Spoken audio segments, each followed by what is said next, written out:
السلام علیکم۔ آج اس ویڈیو میں آپ کے لیے ایک نئی ہاب لے کر حاضر ہوئی ہوں۔ ہاب میں خوشہ یعنی کہ بال کا گچھا دیکھنا۔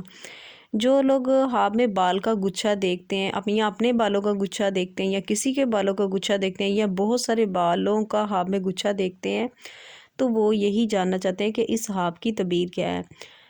یہاں پر اس چینل پر میں آپ کے لیے جو بھی ہاب لے کر آتی رہوں گی، وہ جو علماء کرام نے بیان کیے وہی ہاب لے کر آتی رہوں گی۔ اپنے سے آپ کو کچھ نہیں بتاؤں گی۔ بہت سارے یوٹیوب پر کے اپنے ویڈیو بھی دیکھی ہوگی، ہابوں کی ویڈیو دیکھی ہوگی، جو لوگ اپنے سے ہاب بتاتے ہیں، لیکن یہاں پر وہی آپ کو ہاب پڑھ کے دکھاؤں گی جو حقیقی اور سچی ہوگی۔ جو یہاں پر سب سے پہلی بات تو یہ ہے کہ علماء کرام نے یہ ہاب کی تعبیر بتائی ہوئی ہے۔ ہاب میں بالوں کا گچھا دیکھنے کی کیا تعبیر ہے۔ تو ویڈیو کو سٹارٹ کرنے سے پہلے آپ سب سے میرے ویور سے ایک چھوٹی سی ریکویسٹ ہے، اگر آپ نے میرا چینل نہیں سبسکرائب کیا، چینل کو لازمی سے سبسکرائب کر دیں اور بڑھتے ہیں آج کی اپنی ویڈیو کی جانب۔ ہاب میں بالوں کا گچھا دیکھنے کی کیا تعبیر ہے۔ حضرت ابن سیرین رحمۃ اللہ علیہ نے فرمایا کہ ہاب میں بالوں کا گچھا دیکھنا اگر تازہ ہے تو فرزند اور برکت مال زیادتی ہے۔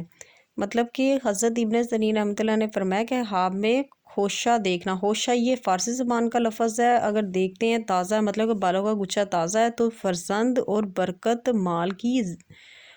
اور مال کی زیادتی ہے۔ اگر خشک ہے تو لمبی عمر والے فرزند پر دلیل ہے، لیکن اس سال تنگی اور قحط ہوگا۔ انگور اور خرما کا خوشہ بہتر ہے، خاص اگر اس کے موسم میں دیکھیں۔ حضرت ابراہیم کرمانی رحمۃ اللہ علیہ نے فرمایا ہے کہ اگر ہاب میں دیکھیں کہ سبز خوشہ ہے، یعنی کہ بالوں کا گچھا سبز ہے، دلیل ہے کہ اس کو اس سال میں عیش کی فراہی ہوگی۔ اگر خوشے خشک اور زرد دیکھیں، دلیل ہے کہ اس سال قحط اور تنگی ہوگی۔